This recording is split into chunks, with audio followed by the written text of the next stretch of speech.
afternoon, everyone. It's Kerrie from Conversations at Kerrie's Korner on this stormy Texas afternoon. It's Friday, middle of August already. Man, fall is just around the corner. My favorite time of year. Can't wait. Can't wait for fall. Fall is a time of change, and I got a lot going on, a lot of things happening. Part of Kerrie's Korner is coming on. We're expanding. We are expanding to coffee at Kerrie's Korner. We have Kerrie's Korner, which is a DIY company. We have Conversations at Kerrie's Korner. Let's talk about that. What is Conversations at Kerrie's Korner? Well, it's a place to talk about the things that we deal with, challenges, issues, our world, our city, our state, our families, our nation.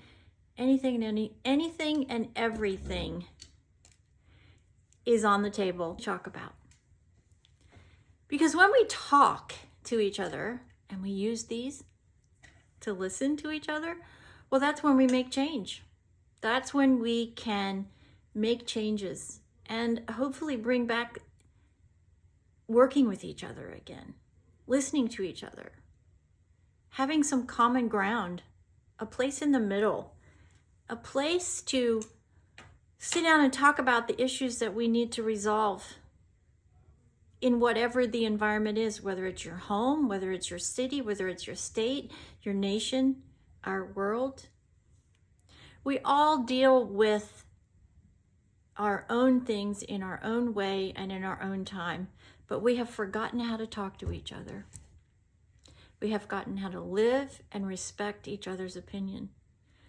We're all not going to agree, nor should we all agree. Some of my dearest, closest, most beloved friends and family members don't agree, don't have my political opinion, and that's okay. They're entitled to their own opinion, and I respect them for having it. You just have to respect each other because we can agree to disagree. That's what we have forgotten to do, and that is what I hope Conversations at Kerrie's Korner can reignite, because I hope you take this and I hope you share it with your circle of influence, and then they share it with theirs and theirs and theirs, and then we get everybody talking about it. And that's just how important it is, and that's where we as a group can make change, true change, that will help us get back to the middle so we can talk to each other, work things out, and become a prosperous, wonderful, growing world, society, city, state, family, whatever it is. Today I want to talk to you about another personal issue. For these subjects that I talk about, I try to draw on my own experience, whether it's my work experience, my family experience, my political experience, my whatever it is, or subjects and topics that are currently in the news, for example. But today I want to talk to you about a disease called reflex sympathetic dystrophy, also known as CPRS. This is a very horrible disease. It's very misunderstood. It's misdiagnosed way too often. It's underdiagnosed way too often. It's been around since the Civil War. And it can slowly but surely steal you away. Your life, your future, your family, your job, if you let it. So what is it? Well, it generally comes from an injury. And when we are injured, we get into this fight and flight mode where, for example, if somebody's chasing us and we know that we're going to be injured, we're terrified. And so all of our adrenaline and our nervous system kicks into place and we flee. And if in that process we're injured, sometimes your brain doesn't recognize after the event that it's over. And your brain is constantly on the flight. We're trying to get away, and the brain is constantly sending nerves and blood and signals, and it gets confused. Sometimes it never resets.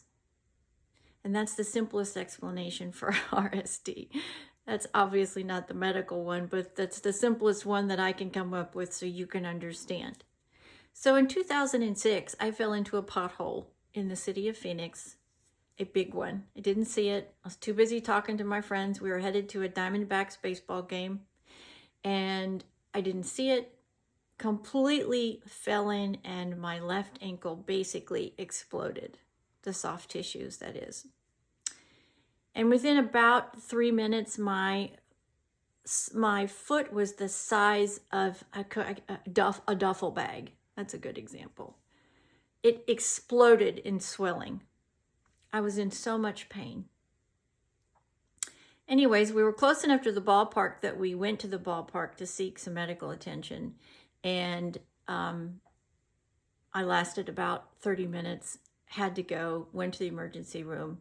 Anyways, I didn't break anything, but we knew from the severity of the swelling that I had probably ruptured just about everything in my foot. So 2 days later, we go and we find out, yes, there's tendon damage, there's tissue damage, there's, you name it, and I did it. And it was so severe, and the swelling was so severe that they could not operate on me. They had to wait until it became more stable and it wasn't quite as swollen. And so we were waiting.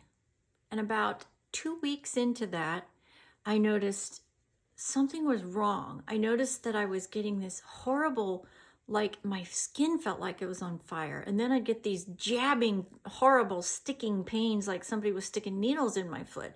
And then I realized, oh, my foot's purple. And then the next day it'd be green. And then the next day it felt like it was frostbitten. It was so incredibly cold. And I'm like, something is not right.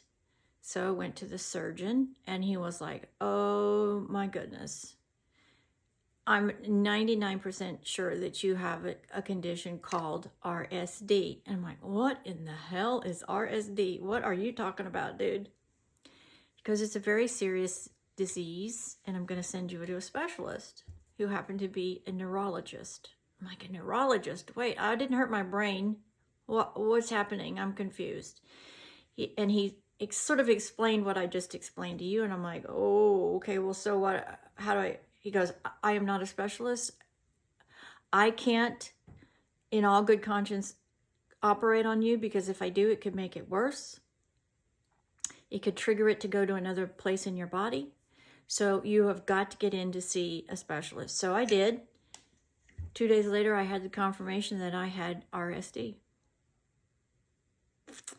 And then the odyssey began. This was in June. I fell in April. This was in June. Very beginning of June. And we couldn't operate. We couldn't operate until November of that year. So I was in a walking boot on crutches from April, it happened in the late part of April, to November. And I was living on morphine. Absolutely living on morphine. I could not function. I don't even remember that time of my life. It was horrible. So 2 years later, I ended up getting what is called a intrathecal pain pump. It's surgically implanted in my left side. It's connected to my spinal column, and it controls the nerve damage in my leg. Since then, it has spread up my leg, into my knee, and into my other leg and my other knee. So I have it from my knees down. I can't survive without an implanted pain pump. And in the pump is the most powerful drug called Dilaudid. But I don't get it through my entire nervous system because it's dripped directly on the nerves. And so it literally gave my life back to me, this implanted pain pump. And there are lots and thousands and tens of thousands of Americans who have this, millions, I should say, have this disease, who have chosen to take this treatment plan because you cannot live the rest of your life on painkillers. It will steal your life away. You're not meant to live like that. Not to mention you can't drive, You can't, there's just so many things you can't do. You can't make legal decisions. I mean, it's just, you can't live like that. So I opted for the implant, and I've had that implant since 2007. And it works. I can work. I haven't become disabled. So many people with this disease are disabled. They can't work. They can't function. Some of them can't wear clothes because the sensitivity on your skin goes into hyperdrive, and your clothes feel like they are burning your skin, tearing your skin, ripping your skin. It's just a horrible, horrible, horrible, horrible disease. So this message, having said all that, is really directed to this group of people who suffer with this terrible disease. One, I'd like to know, how's everybody doing? I hope you've gotten good treatment. I hope you've got a diagnosis, and I hope your doctor is truly versed in the treatment and maintaining of this disease. That is crucial to your survival, because reflex sympathetic dystrophy has a very high suicide rate. Because people just get to the point where the pain, the pills, and the entire process becomes too much, and they take their life. So I'm an advocate for explaining to people what this is, how to live with it, and the things associated with it. And that's one of the things that we're going to talk about today, is a complication that I myself am dealing with right now. So when you have one of these implants, you generally have it refilled every 3 to 6 months, depending on how much you need and the drug you're on, and just there's a lot of factors go into determining how often you refill it. Mine is refilled every 3 months. So I just had it filled in May. Now we're in August. And during the time in May when I had my refill done, I had something happen that I've never had happen before in the 18 years that I've had this. I've never had, when they go in and they fill this pump, they take out the remaining drugs that are still in there that you haven't used. And generally there's a small amount. When you get to your renewal, generally there's a small amount left that is unusable. But by the time you get to your refill, the medicine is no longer any good. And so they remove the remaining amount that's in your pump. So during that removal process in June, we got back a nasty, yellowy, thick substance. And I've never had that before. Never. So it either leads you to believe that there's a problem with the catheters that go from your pump to your spine, or the pump is not working. There's a malfunction in the pump. It's torn away from the muscle pocket in your body, or there's an infection in your body around your pump. So I had to go in and have a procedure done to check all of that. And we can't come to find out that everything was fine. The pump was working. We took a sample of the medication, we sent it off, and it didn't grow anything. So there was no bacteria, there was no infection. But it happened again yesterday. So I've had 2 refills this year, and yesterday it actually leaked. So you know when you get your blood drawn and there's a little bit of blood that leaks out after you've had blood drawn, or you have a shot or whatever it is? Well, this happened yesterday, and that's never happened before. So I'm wondering, what is going on? Nobody quite seems to know, but yet everything I read says, okay, you need to have this addressed. This is not normal. You do get this yellowing substance right after you've had the implant done and you are healing. But my implant's been done, this unit that I have has been done now for almost a year, so the healing process is completely done. So it doesn't make any sense that I would have this fluid. So have any of you experienced this? Have you seen, either in the removal of your remaining medicine, or in somehow or at some point in your your refill, have you ever seen or had this type of material taken from the syringe or leak as the result of your refill? If that's happened to you, what did you find out? What did you do? Did you get any answers? Is it still going on like it is with me? I'm perplexed and I'm concerned because in the 18 years I've been living with this has never happened. So things just don't spontaneously happen unless something has caused it to happen. And I can't get to the bottom of it. So I would love to hear from you. If you are an RSD warrior and this at all sounds like something you've experienced, we need to talk. Because I'm trying to gather information and then get with Medtronics, who is the manufacturer of these pumps, and try to get to the bottom of what is going on, because it's unnerving. You know, when you have in your health, when you have a change and there's no explanation for that change, as a human being, that's not okay. We need to know what's going on. I need to know what's going on. I'm not comfortable with just saying, oh, okay, well, everything's okay. Well, no, it's not, because this has been going on for, we don't know for how long. I mean, how long has that fluid been there?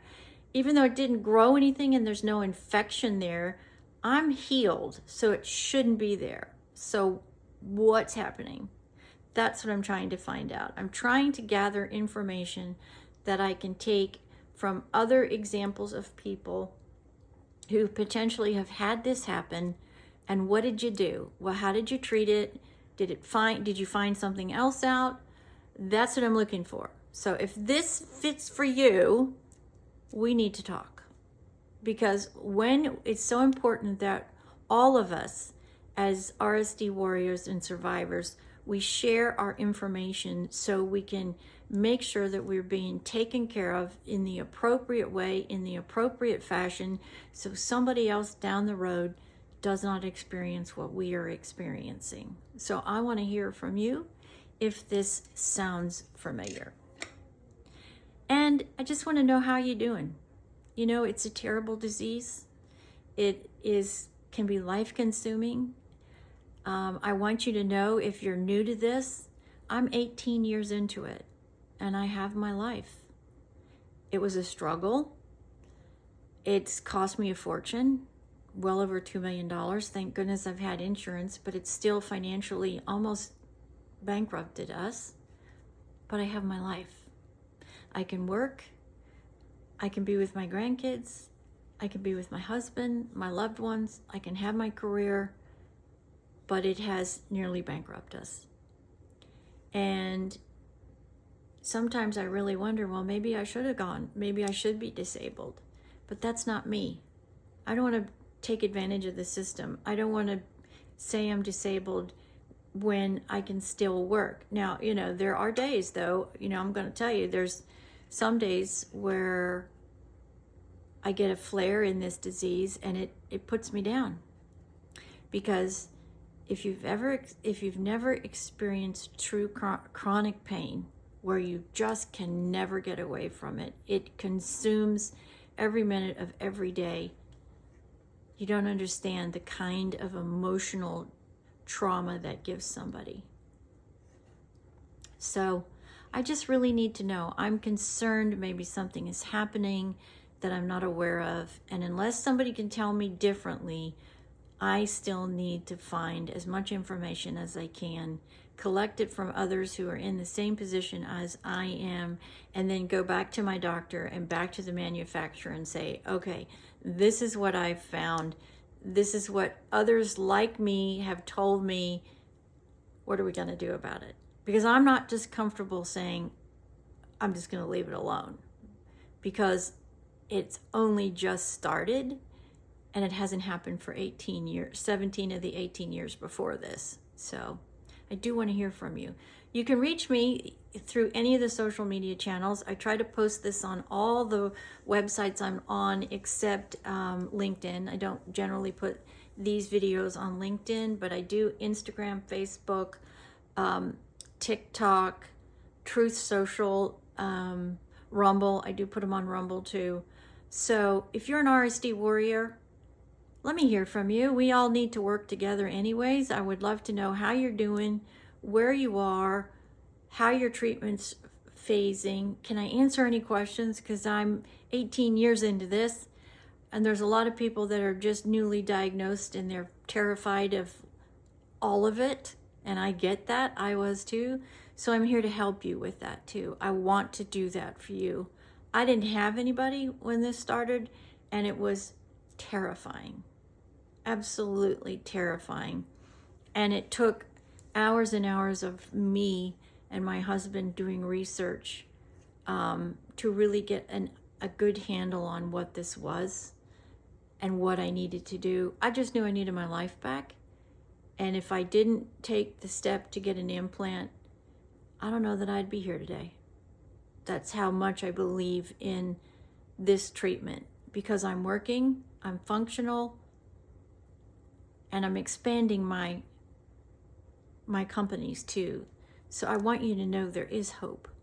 Don't give up. There is hope. You just got to get with the right people and get in the right groups to give you the support that you need, because it is very hard. Family members just do not understand, unless they've lived through their own chronic pain, what you're coping with. And God bless you. I really do wish you well. And I really do want to connect. So please reach out to me. Let's connect, and maybe we can start our own national group, right? Just Patients for RSD, where we as patients have a place to go and talk about all of the things that we're struggling with, just the day-to-day living with this disease, because it is a disease that will change your life. You have to be the one to not let it take your life, because it will if you allow it. You got to be strong. You got to be committed to yourself, and you got to believe in yourself that you can fight it, and you can. I'm here as living proof that you can. So that's it for today, everyone. Many blessings to you on this beautiful Friday. Let's cross our fingers today that President Trump brokers peace today in Alaska. That would be an amazing thing for our world, our country, that we have peace. Isn't that what we all want? Just peace and prosperity to live our lives, love the people we want, do the things that we want, be in the businesses that we want, and just live in peace with freedom. Let's all pray that President Trump brokers this deal today, and that Russia and Ukraine are finally at peace in a ceasefire. I pray that that happens. God bless you. God bless our amazing United States. And I just want to leave you with a picture. Kerrie's Korner. Konversations at Kerrie's Korner. What is it? What does it look like? If you've ever been to the South and you've been in these amazing diners, right?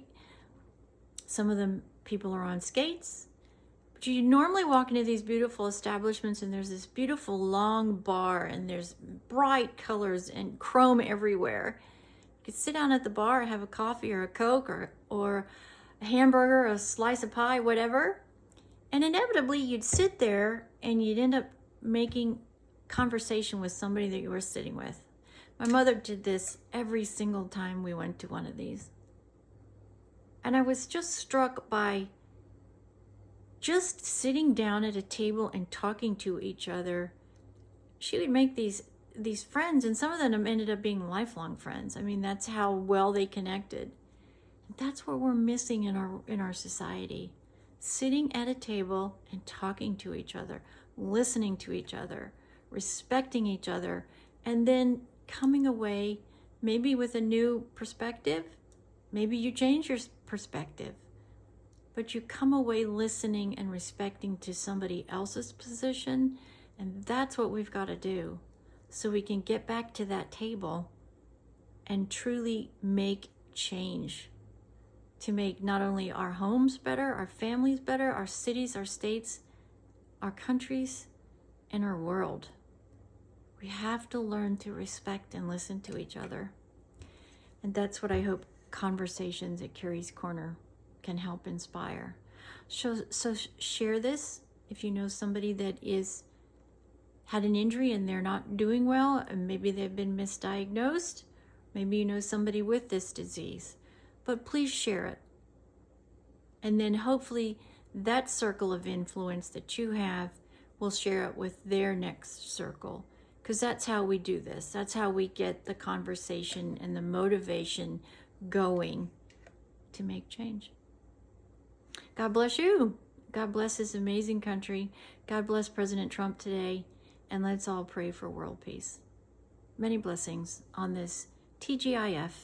Thanks for joining me. This is Kerrie, and I'm the owner of Konversations at Kerrie's Korner.